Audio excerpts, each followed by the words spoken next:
Sister, എനിക്ക് എന്റെ മോനെ ഒന്ന് കാണണം. മോന്റെ പേരെന്താ? ശരത്ത്. ഓ, ആക്സിഡന്റ് കേസ്. ഇപ്പൊ കാണാൻ പറ്റില്ലല്ലോ മാഡം, ടെസ്റ്റുകൾ നടന്നോണ്ടിരിക്കുക. സിസ്റ്റർ, അവൻ എങ്ങനെയുണ്ട്? അതൊക്കെ ഡോക്ടർ പറയും. ഏത് കാലമാടനാണോ അതോ എന്റെ മോന്റെ വണ്ടിയിൽ വന്ന് ഇടിച്ചത്? അവന്റെ തലയിൽ ഇടുത്തി വീഴും. വണ്ടികൾ തമ്മിൽ കൂട്ടിയിടിച്ചതല്ല, പിന്നെ മാഡത്തിന്റെ മോനും അടിച്ച വണ്ടിയുടെ വീലിന്റെ നട്ടൂരി പോയതാ. ഭാഗ്യം കൊണ്ടാ മരിക്കാതെ രക്ഷപ്പെട്ടത്. വേറെ വല്ല വണ്ടി വന്ന് കേറിയിരുന്നെങ്കിൽ എന്ത് ചെയ്തേനെ? നട്ടൂരി പോവാനോ? അതെങ്ങനെ സംഭവിച്ചു? അതൊന്നും ഞങ്ങൾക്കറിയില്ല മാഡം. എന്തായാലും മാഡം ഇവിടെ നിൽക്ക്, കാണേണ്ട സമയമാകുമ്പോൾ ഞങ്ങൾ വിളിച്ചോളാം.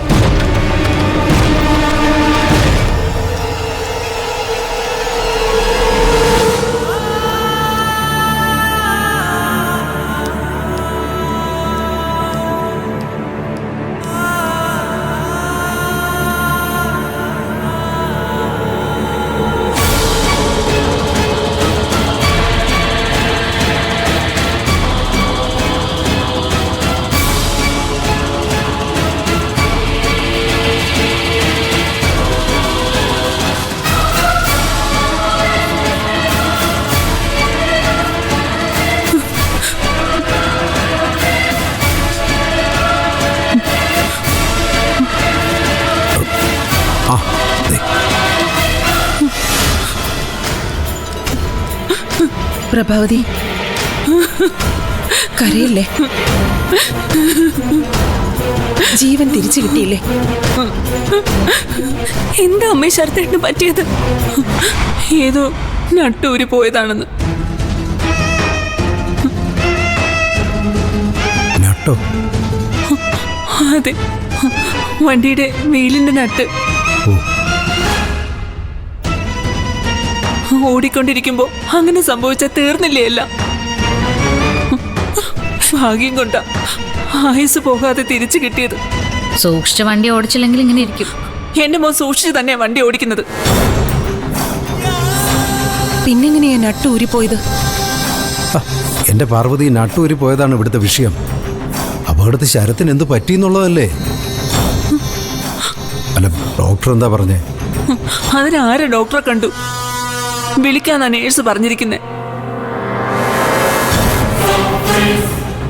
പേടിക്കണ്ട, ശരത്തിനൊന്നും സംഭവിക്കില്ല. ഇത്രയും കാലം അങ്ങനൊരു വിശ്വാസം എനിക്കുണ്ടായിരുന്നു. ഇപ്പൊ അതൊക്കെ പോയി. ആർക്കും എന്തു എപ്പോ വേണോ സംഭവിക്കാം. ഈ വാർത്ത കേട്ടപ്പോ എന്റെ ദേഹം ആകെ തളർന്നു പോയമ്മ.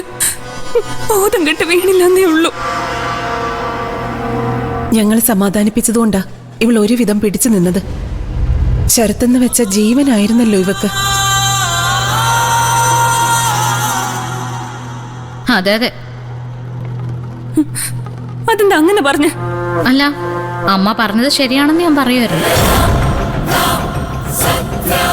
അതൊന്നുമല്ല, നിങ്ങളെ എന്നെ ഉദ്ദേശിച്ച് തന്നെയാ പറഞ്ഞത്.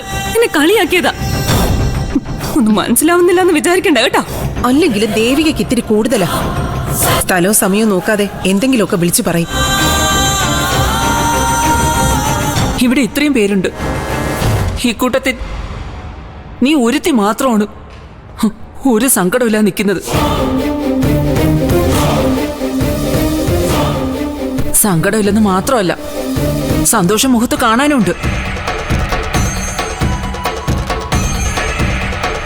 ചത്തോന്നറിയാനാണോടി നീ ഇങ്ങോട്ട് വന്നത്? എന്നാ കേട്ടോ, മരിച്ചിട്ടില്ല. അവൻ എന്റെ മോനാ. അവൻ അങ്ങനെയൊന്നും മരിക്കത്തില്ലടി.